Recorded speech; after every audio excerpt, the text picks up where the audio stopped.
Hi champs, I hope that you all are doing well. बच्चों, आज की इस वीडियो में हम बात करेंगे Singapore and Asian school maths olympiad के बारे में, जिसे हम सैस्मो के नाम से भी जानते हैं। ये ओलंपियाड सिंगापुर कंडक्ट कराता है, लेकिन इसमें एशिया की बहुत सारी कंट्रीज पार्टिसिपेट करती हैं। अच्छा, ये जो ओलंपियाड है ना बच्चों, इसके बारे में बहुत सारे लोगों को बहुत कम अवेयरनेस है, लेकिन इंडिया से बच्चे जाते हैं, पार्टिसिपेट करते हैं, इवन विन भी करते हैं। ठीक है, अगर हम सैस्मो की बात करें तो सैस्मो वाज स्टार्टेड इन 2016 और ये जो ओलंपियाड है, it is conducted by an organisation which is called SIMCC, Singapore international math contest centre. ठीक है, इसके जो पीछे की पूरी स्टोरी है वो बहुत इंटरेस्टिंग है।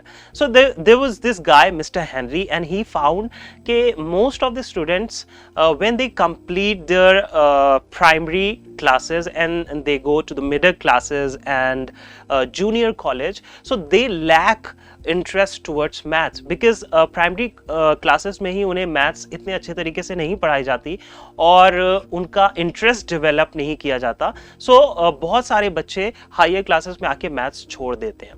so then he designed this olympiad और उनका purpose ये था कि बच्चों का जो interest lose हो गया maths में, उसको फिर से develop किया जाए। सो दैट इज वाई इस ओलंपियाड में जो क्वेश्चंस होते हैं वो ना सिर्फ आपके ओलंपियाड लेवल के मैथ्स के होते हैं, बल्कि आपके जो करिकुलम, जो आपका कोर्स है, जो आपकी सिलेबस है, उसको भी टच करते हैं। ठीक है, आगे बढ़ते हैं। Over 38 countries are associated with SASMO. So South Asia से बहुत सारी ऐसी कंट्रीज है, जैसे आपका सिंगापुर हो गया, of course, then Malaysia, Indonesia, India, Mongolia, बहुत सारी ऐसी कंट्रीज हैं जो पार्टिसिपेट करती है। And according to the records, over 350,000 contestants have given this Olympiad till now। बच्चों, अब हम आपको कुछ इंडियन स्टूडेंट्स का एक्सपीरियंस आपके साथ शेयर करते हैं, कुछ शॉर्ट्स आपको दिखाना चाहते हैं that how was their experience when they have participated into SASMO। Actually, I like solving sums and like the concept behind that. Actually, my friend called me and she said that you are the gold medal winner in that SASMO. I was so happy that time, and then I searched the result of SASMO, and then I got to know that I am the 13th global rank holder and I have second rank in India, and I was seriously very happy about that. We don't actually always believe in ourselves that we will be able to crack it or not, but I thought let's give it a try. I'm gonna lose nothing by that. I'm just gonna gain experience. You should just practice really well and just brush up on all your concepts, because this is something that will test your logics and your mind. Now let's know who can appear for SASMO 2020. So let's first talk about the grades categorization. Basically हम इसे कहते हैं कि according to Singapore education system, अगर आप grade 1 से 6 के student हैं, then you are primary class student. 7 to 10 तक के स्टूडेंट्स को सेकेंडरी क्लास बोला जाता है एंड 11 and 12 को जूनियर कॉलेज बोला जाता है। So accordingly when you are filling the form, just keep this thing in mind.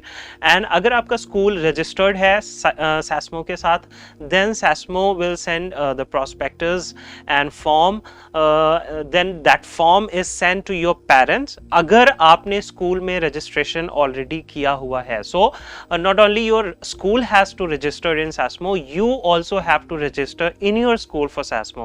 So these are the two things that you have to keep in mind. But अगर आपका school registered नहीं है SASMO के साथ, तो आप individually भी register कर सकते हैं ऑनलाइन, और ऐसे कैंडिडेट्स को SASMO प्राइवेट कैंडिडेट्स बुलाता है और आप घर पे बैठ के ऑनलाइन एग्जाम दे सकते हैं। ठीक है, एग्जाम फी 900 रुपीज़ होने वाली है। लास्ट टाइम एग्जाम फी यही थी, इस टाइम वेरी कर सकती है थोड़ा बहुत। And then one thing that you have to make sure that more than one SASMO contest in same year will be disqualified. तो अगर आप एक से ज़्यादा बार सेम ईयर में अप्लाई करते हो सैस्मो के लिए, तो आप डिस्क्वालीफाई हो जाओगे। दैट मीन्स कि अगर आपने एक से ज़्यादा फॉर्म भर दिए सेम ईयर में ही, तो आप डिस्क्वालीफाई हो जाते हो।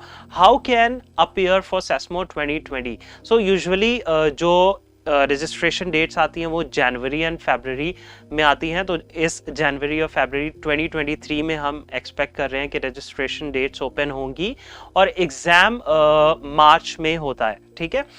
ओवरसीज स्टूडेंट्स के लिए ये ज़रूरी होता है कि उनकी अपनी कंट्रीज़ में जो सैस्मो के पार्टनर्स हैं, रिस्पेक्टिव पार्टनर्स हैं, उनके साथ वो कोऑपरेट करें, उनके साथ वो बात करके फॉर्म को फिलअप करें। लेकिन for India and Singapore, these are the two countries, India and Singapore, इसके लिए आप डायरेक्ट इस गिवन लिंक पे जाके रजिस्ट्रेशन कर सकते हैं।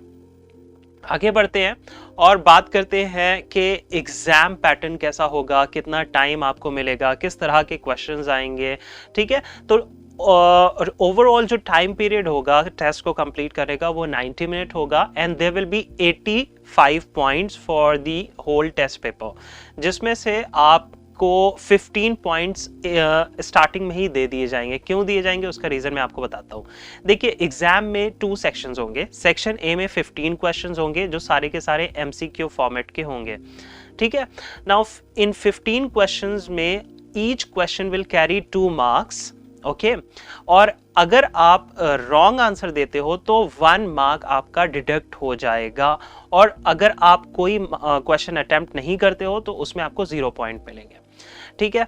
तो जब आप पेपर स्टार्ट करोगे तो आपको स्टार्टिंग में ही 15 पॉइंट्स दे दिए जाएंगे ताकि आपका जो कैलकुलेशन है वो नेगेटिव, जो ओवरऑल मार्क्स है वो नेगेटिव ना हो। सेक्शन बी में 10 क्वेश्चंस होंगे जिन्हें हम नॉन रूटीन क्वेश्चंस बोलते हैं और ये भी मैथ्स से रिलेटेड ही क्वेश्चन होंगे, लेकिन इनमें ये बहुत ज़्यादा क्रिएटिव क्वेश्चंस होते हैं। इनको करने के लिए कैलकुलेशन से ज़्यादा क्रिएटिव थिंकिंग की ज़रूरत होती है। इस तरह के 10 क्वेश्चंस होंगे। Each question will contain 4 points and आपको इसमें कोई भी नेगेटिव मार्किंग नहीं होगी। अगर आप रॉन्ग आंसर देते हो तो कोई नेगेटिव मार्किंग नहीं होगी और अगर आप अटेम्प्ट नहीं करते हो तो आपको इसमें 0 मार्क्स मिलते हैं। तो अगर हम ऐसे देखें तो we have 15 questions, each question is carrying 2 marks, तो टोटल मार्क्स हुए 30 और 4 मार्क्स के 10 क्वेश्चन हो गए तो 40, सो टोटल 30 एंड 40 70 मार्क्स और ऊपर लिखा है 85 पॉइंट्स, राइट। तो मैंने आपको जैसे बताया कि 15 मार्क्स आपको एक्स्ट्रा दिए जाते हैं ताकि अगर आपकी नेगेटिव मार्किंग होती है, if you have given any wrong answer in section A, तो आपके मार्क्स नेगेटिव ना हो। बट ऑफ कोर्स अगर आपने सारे ही आंसर करेक्ट दिए हैं तो आप टोटल 85 पॉइंट्स अचीव करते हो, ठीक है बच्चों। आगे बढ़ते हैं, अवार्ड्स की बात करते हैं। अवार्ड्स में सबसे पहली जो कैटेगरी होती है वो उन बच्चों की होती है जो फुल मार्क्स अचीवर होते हैं, जो फुल मार्क्स अचीव करते हैं, जिन्हें हम परफेक्ट स्कोरर अवार्ड देते हैं, ठीक है। और ये अवार्ड होता है $100 से $5,000 कैश प्राइज, जो कि एक बहुत अच्छा अमाउंट है। देन उसके बाद आते हैं टॉप 8% अचीव करने वाले जिनको गोल्ड अवार्ड दिया जाता है।